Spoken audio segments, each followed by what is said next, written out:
की पाकिस्तान के लिए जो इंडियन आर्मी चीफ ने दिया है। 3 अक्टूबर को Indian army chief forward area में ट्रूप से बातचीत कर रहे थे। टेलीविजन टीम्स वहां पे थी। तब उन्होंने बयान दिया तो जो बोला वो पूरी दुनिया ने सुना।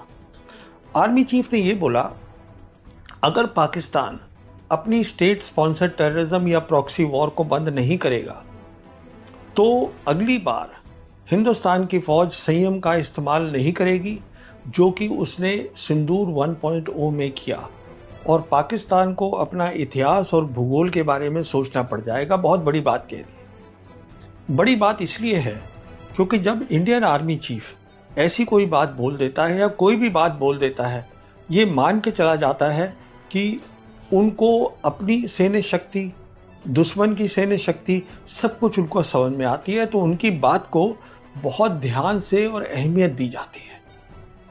तो उन्होंने ये बात बोल दी तो मैं सोच में पड़ गया कि क्या कभी किसी आर्मी चीफ ने इस तरीके की बयान दिया है। तो मैं सोच रहा था, पहली बार मैंने आर्मी चीफ को देखा था आमने सामने, वो था 1978 में। आर्मी चीफ थे जनरल ओपी मल्होत्रा, टांगा वैली जो कि अरुणाचल प्रदेश में है। तो वहाँ पर वो आए थे हमारी डिवीज़न में। आर्मी चीफ ने बातचीत करी ट्रूप्स के साथ, उसके बाद ऑफिसर्स से बात करी। तो वो होता क्या है, जब आर्मी चीफ आते हैं तो दो बातें होती हैं। एक तो हौसला अफजाई होती है और दूसरा ये होता है कि आपके पास क्या कमी पेशी है, कैसे आप लड़ाई को और बेहतर करें, ट्रेनिंग अपनी बेहतर करें, ये बातें होती हैं।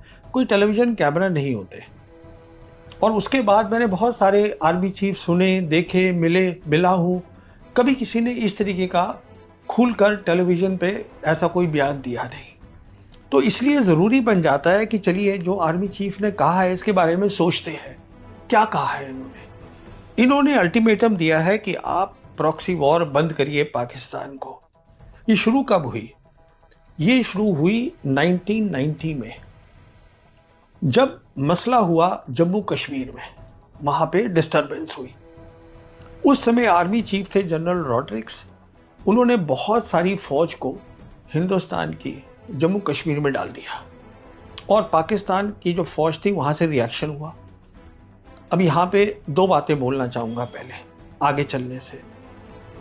पहली बात तो ये बोलना चाहूँगा कि जब हम बात करते हैं मिलिट्री डिटरेंस की, जिसको हिंदी में बोलते हैं सैन्य निवारण, मतलब ये वो चीज़ है डिटरेंस जिससे कि जो आपका दुश्मन, जो आपका एडवर्सरी है, इस केस में पाकिस्तान, उसको लगे कि मैं ये पंगा ना लूँ तो अच्छा है, मैं ये प्रॉक्सी वॉर ना करूँ तो मेरे लिए बेहतर है, क्योंकि लड़ाई बढ़ सकती है और क्या नतीजा होगा ये कोई जानता नहीं है और मेरा भी काफ़ी नुकसान हो सकता है। तो उसको डिटरेंस बोलते हैं।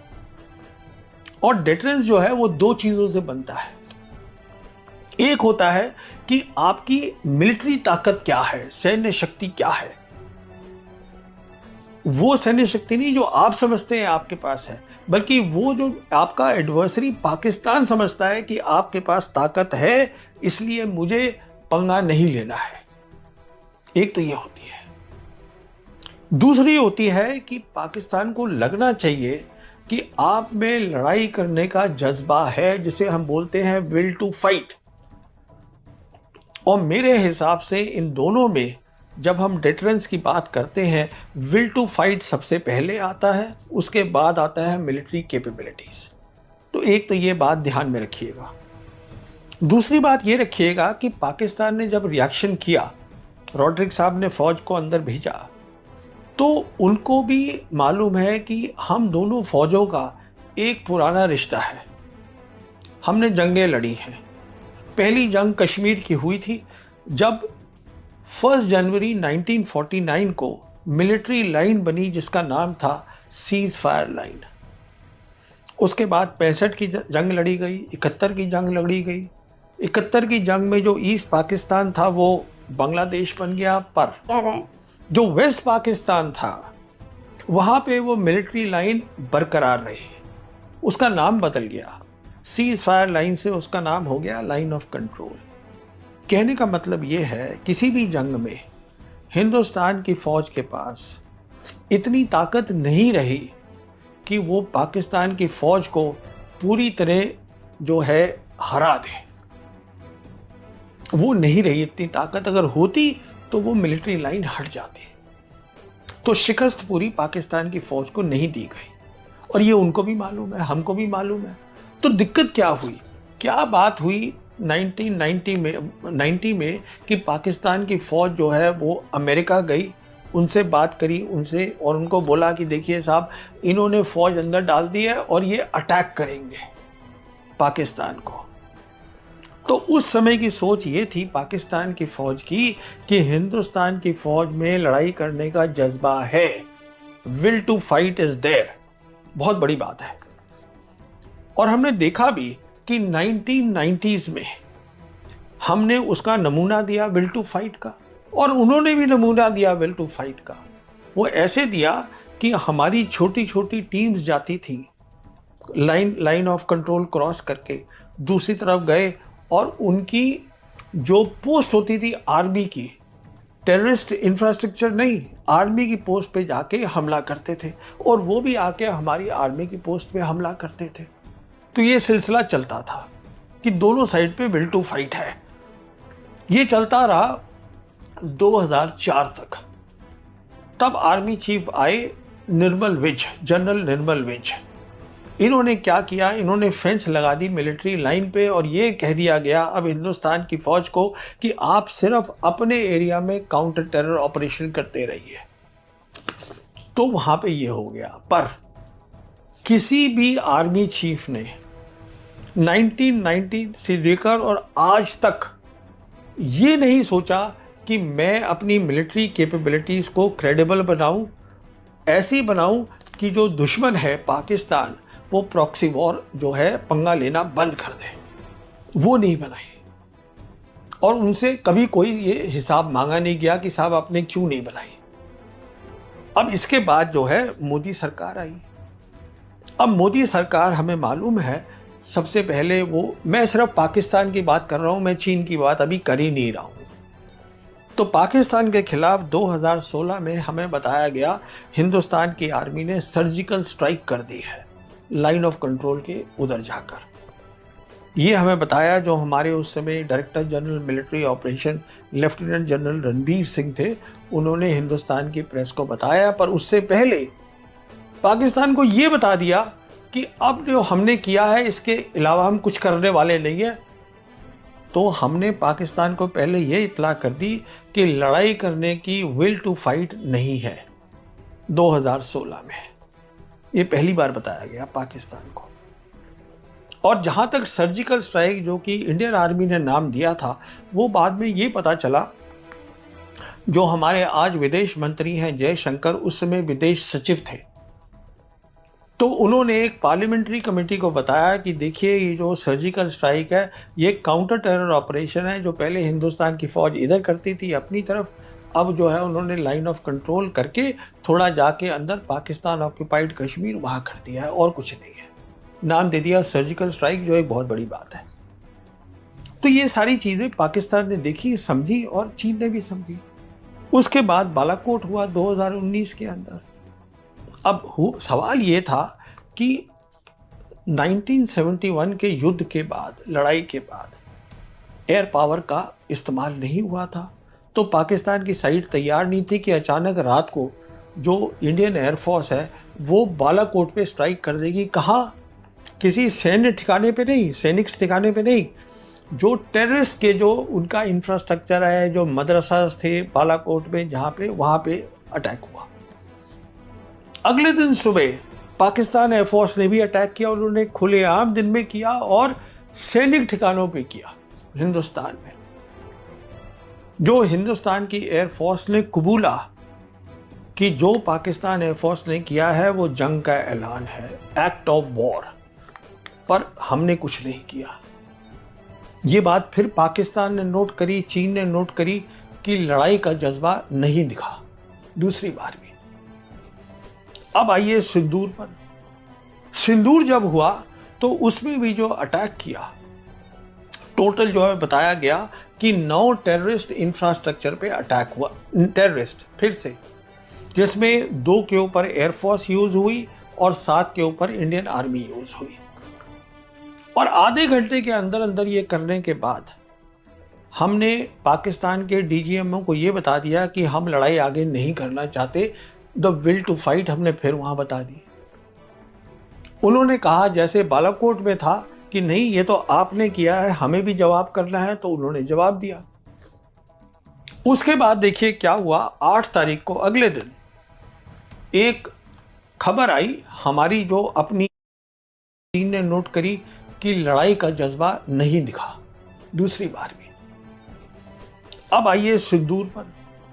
सिंदूर जब हुआ तो उसमें भी जो अटैक किया, टोटल जो है बताया गया कि 9 टेररिस्ट इंफ्रास्ट्रक्चर पे अटैक हुआ। टेररिस्ट फिर से, जिसमें 2 के ऊपर एयरफोर्स यूज हुई और 7 के ऊपर इंडियन आर्मी यूज हुई। और आधे घंटे के अंदर अंदर ये करने के बाद हमने पाकिस्तान के डीजीएमओ को ये बता दिया कि हम लड़ाई आगे नहीं करना चाहते। द विल टू फाइट हमने फिर वहां बता दी।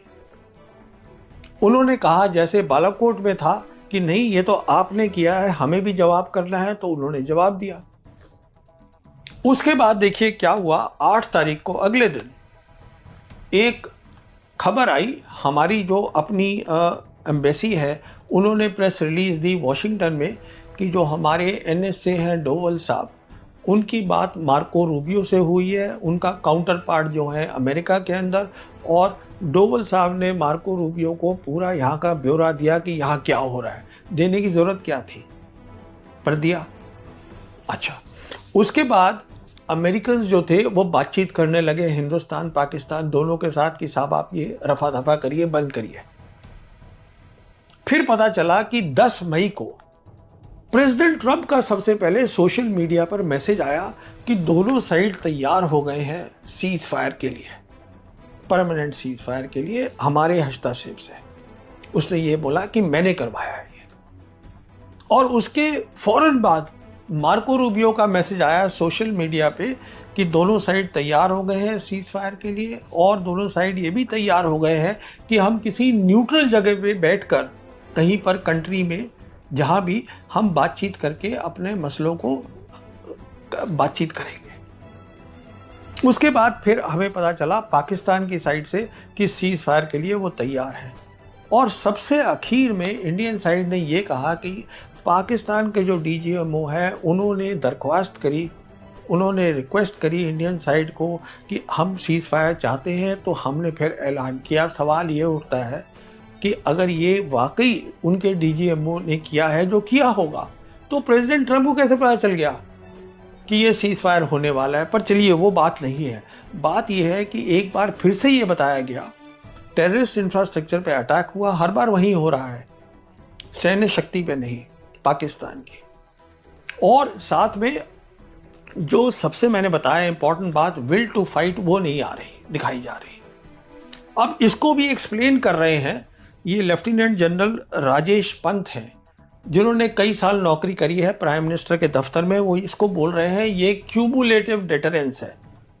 इसका मतलब ये है कि आप बार बार करते रहिए कि आपने सर्जिकल स्ट्राइक करी, बालाकोट करी, तो इससे डिटरेंस जो है, वो दुश्मन जो है वो डिटर होता जा रहा है। अरे बाबा, ये ऐसे नहीं होता है। हर बार जो चीज़ है वो बड़ी है, कम नहीं हुई है, ये आप देखिएगा। और हर बार क्या हुआ है, जो आपकी एयरफोर्स आपने 2 बार इस्तेमाल करी, एयरफोर्स की जो खामियां हैं, ऑपरेशनल खामियां, वो पाकिस्तान एयरफोर्स को भी समझ में आ गई और प्लाफ को भी, पीएलए एयरफोर्स को भी समझ में आ गई। तो आपका नुकसान हुआ है, फ़ायदा नहीं हुआ है, कोई क्यूमुलेटिव डिटरेंस नहीं हुआ है। अगली बात देखिए। अब आर्मी चीफ ने कहा कि हम संयम का इस्तेमाल नहीं करेंगे अगली बार पाकिस्तान के खिलाफ। पहली बार क्या हुआ था, दुनिया ने देखा, आपकी लड़ाई देखा दुनिया ने, आपने देखा पाकिस्तान के साथ नहीं हुई। पाकिस्तान के साथ चीन खड़ा था। चीन बार बार बोल चुका है कि हम पाकिस्तान की अखंडता को नहीं टूटने देंगे। तो ये आपकी बात कहना कि वो इतिहास और भूगोल भूल जाएं, ऐसा कुछ नहीं होने वाला। चीन बहुत बड़ी ताकत है। अब मैं इसमें और ज़्यादा नहीं जाऊंगा, इतना ही कहना काफ़ी है कि अगर चीन बार बार बोल रहा है तो पाकिस्तान और चीन की जब एक साथ खड़े होंगे तो हम कुछ खास नहीं कर पाएंगे, और ये असलियत है। अगली बात देखिए। अगर देखा जाए तो लड़ाई हिंदुस्तान पाकिस्तान की जो पूरी, जिसे हम वॉर बोलते हैं, वो सन 71 में ही हुई थी। कारगिल कोई लड़ाई नहीं थी, वो कॉन्फ्लिक्ट था, पर वो अलग कहानी है, मैं उसमें नहीं जा रहा। तो जो 71 की लड़ाई हुई थी जिसमें हमने रिजल्ट दिखाया हिंदुस्तान ने, उस लड़ाई में प्रधानमंत्री ने army chief general Manek Shaw को बोला कि ये मसला है, इसको आप मिलिट्री तरीके से हल करिएगा। उन्होंने कहा मैडम मुझे 6 महीने दे दीजिए तैयारी के लिए। प्राइम मिनिस्टर इंदिरा गांधी ने कहा ठीक है आप 6 महीने ले लीजिए। प्राइम मिनिस्टर इंदिरा गांधी ने ये नहीं पूछा उनसे कि जो है आपका जो ऑपरेशनल प्लान है उसका नाम क्या है। प्राइम मिनिस्टर इंदिरा गांधी ने ये नहीं कहा कि मैं रखूंगी उसका नाम, जो आपका ऑपरेशनल प्लान है। उनको एक पॉलिटिकल ऑब्जेक्टिव दे दिया गया, उससे उन्होंने अपने मिलिट्री एम्स बनाए और उन्होंने उसको जो है मुकम्मल किया। इस तरीके से लड़ाई होती है, और उस लड़ाई में भी होल ऑफ नेशन इन्वॉल्व था, ये आर्मी नहीं इन्वॉल्व थी। अब देखिए हमारे यहाँ क्या हुआ, ये जो हमारे आर्मी चीफ हैं, जो उन्होंने बात करी फॉरवर्ड एरिया में 3 अक्टूबर को, वहाँ ये भी बताया कि ये जो प्लान था, इस ऑपरेशन सिंदूर जो ट्राई सर्विस प्लान था, इसका नाम जो है वो प्रधानमंत्री ने खुद दिया है। अगर प्रधानमंत्री नाम दे रहे हैं ऑपरेशनल प्लान का, ऑपरेशन का जो है उसको नाम दे रहे हैं, प्लान का नहीं, ऑपरेशन को नाम दे रहे हैं, इसका मतलब उनकी ऑपरेशन में इन्वॉल्वमेंट भी है। बहुत सीधी सी बात है। और वो हमने देखा था बालाकोट में भी थी। प्रधानमंत्री ने खुद बताया कि अगर क्लाउड्स हो तो उससे फायदा होता है, तो इन्वॉल्वमेंट है। तो कहने का मतलब ये है कि अगर प्राइम मिनिस्टर की इन्वॉल्वमेंट है इसमें, तो फिर आर्मी चीफ जो है वो क्या बोलते हैं उसकी कोई खास अहमियत है नहीं। कितना वो कंट्रोल कर पाते हैं, कितना उनका कंट्रोल है ऑपरेशन पर या तीनों सर्विस का है, तो वो कम हो जाता है, क्योंकि प्राइम मिनिस्टर उसको डायरेक्टली कंट्रोल कर रहे हैं। कहने का मतलब ये है ओवरऑल कि आज भी जो काबिलियत है हिंदुस्तान की फौज की, और ऑपरेशन सिंदूर को ही ले लीजिए, ये नहीं है कि जो हमने सोचा है, ये देखिएगा कि जो दुनिया को लगा कि उसका नतीजा क्या है। तो दुनिया को एक अलग चीज़ दिखी है ऑपरेशन सिंदूर में। और जैसे मैंने बताया, चीन खड़ा है पाकिस्तान के साथ, उसको शिकस्त